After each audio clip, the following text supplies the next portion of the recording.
Buenas noches, el día de hoy les voy a hablar acerca de la auscultación cardíaca.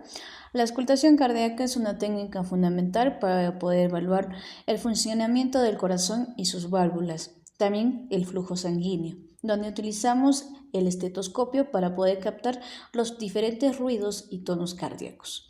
Para ello examinamos áreas específicas como focos de auscultación. El foco aórtico que se encuentra en el segundo espacio intercostal derecho, el foco pulmonar que se encuentra en el segundo espacio intercostal izquierdo, el foco tricuspideo, el cual se encuentra en el cuarto o quinto espacio intercostal, cerca del borde esternal izquierdo, y el foco mitral que se encuentra en el quinto espacio intercostal en la línea medio clavicular izquierdo. En la auscultación normal identificamos el primer ruido, el cual se produce por el cierre brusco de las válvulas auriculoventriculares mitral y tricúspide. Al final de la diástole coincide con el inicio de la contracción ventricular isovolumétrica y su intensidad depende de la velocidad y fuerza de cierre de estas válvulas. El segundo ruido cardíaco se genera por el cierre de las válvulas semilunares aórtica y pulmonar al final de la sístole ventricular y coincide con el inicio de la relajación ventricular isovolumétrica. Y su intensidad depende tanto de la velocidad de cierre como la presión en la aorta y la arteria pulmonar. El tercer ruido cardíaco ocurre junto después del segundo ruido en la fase del drenado ventricular rápido.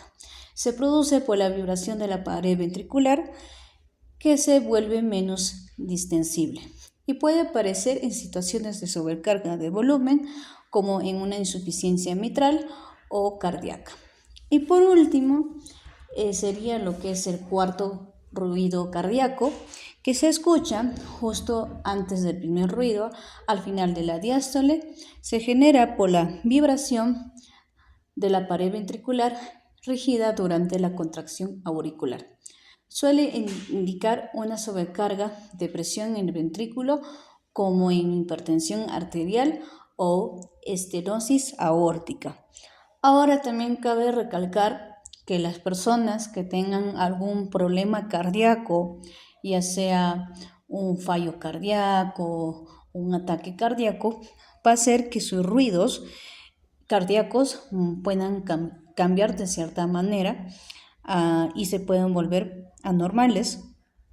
Esto puede llevarle a diversos problemas en su desarrollo de su vida, especialmente en las personas que son los ancianos. Muchas gracias, eso sería todo por el día de hoy.